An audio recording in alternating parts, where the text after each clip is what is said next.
तो कैसे हैं आप लोग। स्वागत है आपका हमारे YouTube channel Afrin online classes में। तो आज मैं आप लोगों को बताने वाला हूं वास्तविक संख्या का पहला चैप्टर, यानी उसका कुछ प्रमेय बताने वाला, थ्योरी बताने वाला हूं। थ्योरी यदि आप लोग समझ जाएंगे तो उसका एक भी सवाल आपसे नहीं छूटेगा। एग्जाम में अधिकतर इससे पूछा जाता है, शॉर्ट क्वेश्चन पूछा जाता है और ऑब्जेक्टिव टाइप का भी सवाल पूछा जाता है। और कभी कभी इसको यूक्लिड विभाजन एल्गोरिथम को कौन सा विधि कहा जाता है तो उसको भी पूछा जाता है। हम लोग एक तरफ से देख लेते हैं। पहला पॉइंट है, यूक्लिड विभाजन एल्गोरिथम को कौन सा विधि कहा जाता है? तो कलन विधि कहा जाता है। कौन सा विधि कहा जाता है दोस्तों? तो कलन विधि कहा जाता है। अगला पॉइंट देखते हैं। अगला पॉइंट है, यूक्लिड विभाजन को दो धनात्मक पूर्णांक ए और बी मान के लिए संतुष्ट करने वाली, मतलब सेटिस्फाई करने वाली पूर्ण संख्याएं क्यू और आर मान लिए। क्यू आर इस प्रकार मान लिए हम लोग, क्यू और आर इस प्रकार माने हैं कि ए बराबर होना चाहिए बी क्यू प्लस आर। ये सवाल हमेशा याद रखना है दोस्तों, ए बराबर B Q plus R. Zero less than equal to R और लेस देन बी, मतलब जीरो का मान आर से कम होना चाहिए। आर का मान हमेशा जीरो के कम होना, जीरो के बराबर आना चाहिए या जीरो से कम होना चाहिए। तो ए बराबर बी क्यू प्लस आर। अगला पॉइंट देखते हैं। अगला पॉइंट है, क्यू और आर को ज्ञात करने के लिए यूक्लिड विभाजन एल्गोरिथम का प्रयोग कीजिए। प्रयोग कैसे करना है? तो ए बराबर करना है बी क्यू प्लस आर।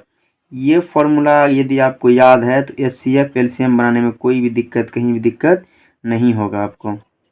इस फॉर्मूला को ध्यान से याद कर लेना है। क्या करना है दोस्तों? इस फॉर्मूला को ध्यान से याद कर लेना है। अगला देखते हैं। अगला है, यदि आर का मान 0 हो, शून्य हो, तो मोसो यानी एचसीएफ ए इंटू बी बराबर बी होगा। क्या होगा? ए इंटू बी बराबर बी होगा एचसीएफ, यदि आर का मान शून्य हो तो। यदि आर का मान शून्य नहीं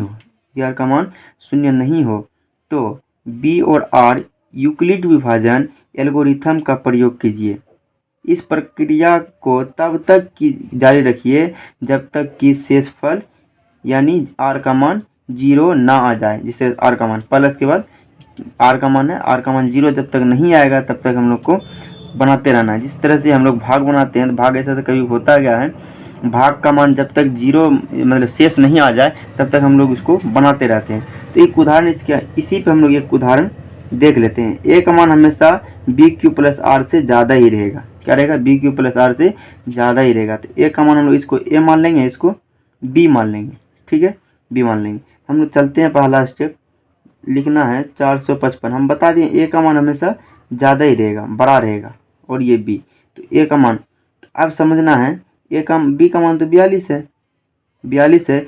इसको यदि हम लोग 10 से गुना करते हैं, 42 को 10 से गुना करते हैं, कितना हो जाता है? कर लेते हैं। 42 गुना 10 करेंगे 0, तो एक मतलब 420 हो जाता है। कितना होता है? 420।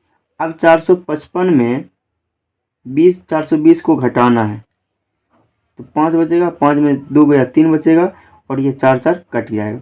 ये 35 जब बचा तो यहाँ लिख सकते हैं हम लोग 455 तो लिखा हुआ है, बराबर यहाँ 420 से गुना 10 प्लस 35 लिख सकते हैं।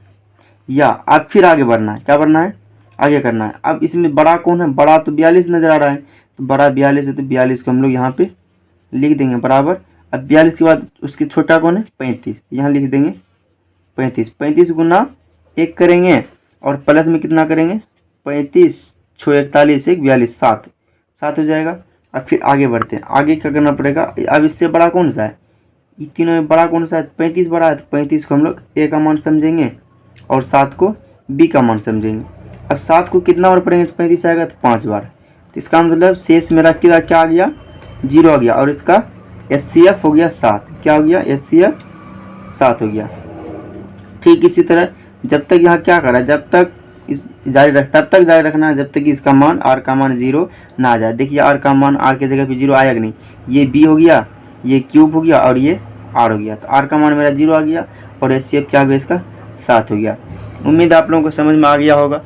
यदि समझ में नहीं आया हो फिर से, तो इस वीडियो को फिर से देख लेंगे, रिपीट कर लेंगे। यदि स्क्रीनशॉट लेना हो तो ले सकते हैं।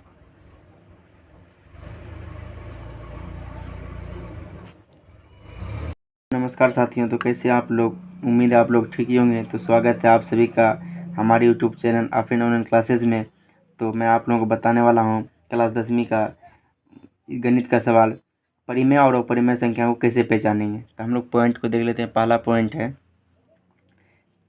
अपरिमेय संख्या का ऋणात्मक यानी ऋण चिन्ह मतलब ऋणात्मक चिन्ह माइनस और व्युत्क्रम अपरिमेय होता है। इसका उल्टा क्या होगा, अपरिमेय होगा, हमेशा होगा। और अगला पॉइंट देखते हैं। अगला पॉइंट है परिमेय और अपरिमेय संख्याओं का योग यानी जोड़, उन अंतर मतलब जोड़ और अंतर यानी घटाव अपरिमेय संख्या होता है। ये सवाल बिहार बोर्ड के एग्जाम के लिए 2023 एग्जाम के लिए बहुत ही महत्वपूर्ण ऑब्जेक्टिव है।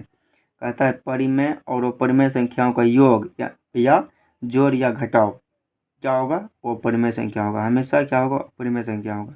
उसी में देख लेते हैं हम लोग उदाहरण।